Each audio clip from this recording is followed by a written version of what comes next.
Environmentalists are chasing Japanese whalers. The high seas battle over whaling has intensified. Japan says the activists are pirates. The protesters say their men have been kidnapped.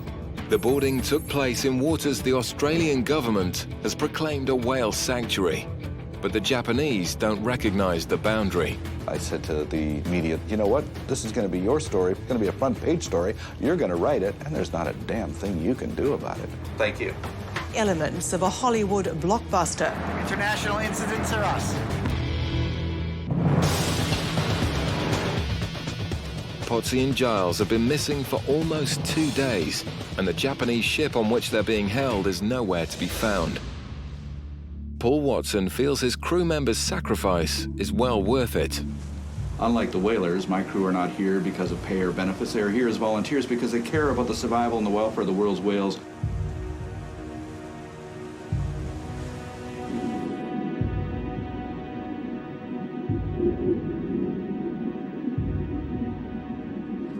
Whales, the largest species on the planet, feed upon the smallest species, which are plankton.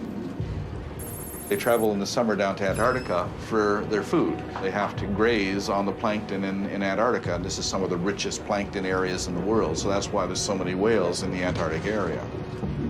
I'm surprised that life has actually managed to survive the incredible onslaught that humanity has inflicted upon the oceans.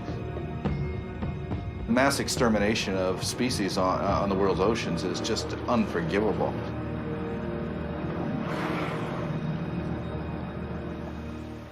Watson is well known in the environmental movement and is famous for his radical tactics.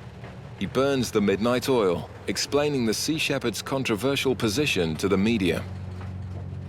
I don't think they're going to convict anybody of piracy for stepping on board a vessel with a letter of intent. Captain Watson hasn't slept at all since this incident began. 1:45 in the morning. That's no problem, I'm up. We're going on well over 24 hours since he slept, and yet he's still going like a machine. At some point, we're gonna have to tie him down and put him in his bed, I think, but for right now, he's still going strong.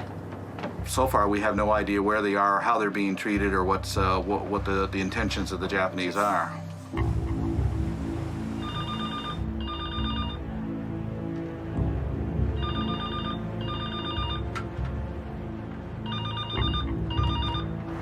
Steve Irwin. We've certainly got a lot of media attention, and the one call that we're waiting for, all of us on the edge of our seats, hasn't come through yet, and that's a call from the Japanese whaling ship who's holding 2 of our crew members. Yeah, okay, excellent, great, thank you. These are pirates themselves, they're poachers, they're down here killing whales. You know, I've spent 6 months tracking elephant poachers in East Africa, and, you know, we shot those guys.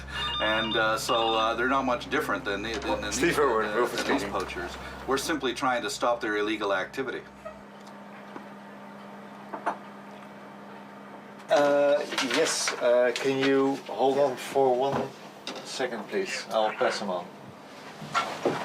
Japanese. Yeah, hold on. Hello? He's got the Japanese on the phone. Yes. Yes. Yeah?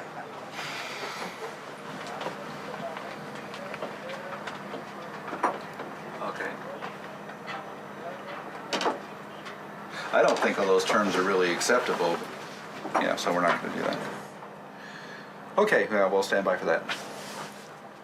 Okay. Thanks. Bye.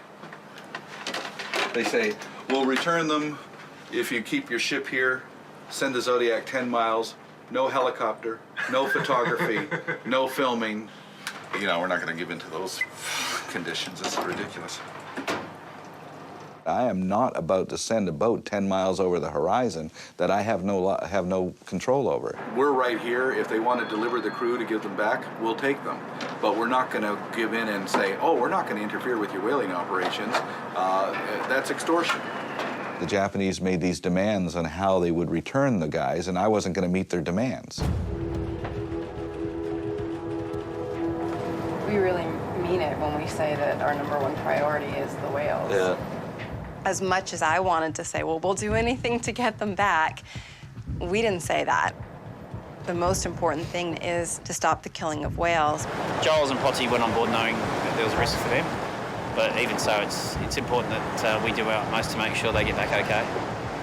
We can come down here every year and do everything in our power, and we just don't have the ability to stop whaling forever. Governments have to agree to end the slaughter of whales, and without government intervention, it's never going to happen. 48 hours into the standoff, the Sea Shepherds learn that their hostage ploy has forced the Japanese and Australian governments to start talking. The standoff between Japanese whalers and anti-whaling protesters in the Southern Ocean is a real-life drama which is now posing a major diplomatic headache for Australia and Japan. The federal government has been forced to intervene. The absolute priority is the safe and speedy return of Benjamin Potts and the UK national to the Steve Irwin. Japan is insisting on conditions for what it calls security reasons. Sea Shepherd, says Tokyo, is demanding that they leave the whaling grounds and that they send their inflatable 10 miles away from Paul Watson's main ship when the time comes to hand the crewmen over. It's important for all parties to exercise restraint when it comes to the possible danger to human life. Kevin Rudd is now having to deal with Japanese officials at the highest level. It becomes a matter of state.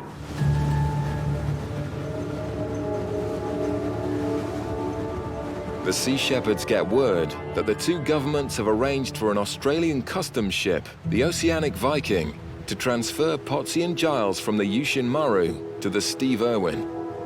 Okay, that's wonderful. I really appreciate this. They're going to facilitate the transfer so that neither captain can place demands on the other, which is great because that way we don't have the restriction of having to say that we'll stop harassing their whaling activities. It's also great because it means we get Giles and Potsy back.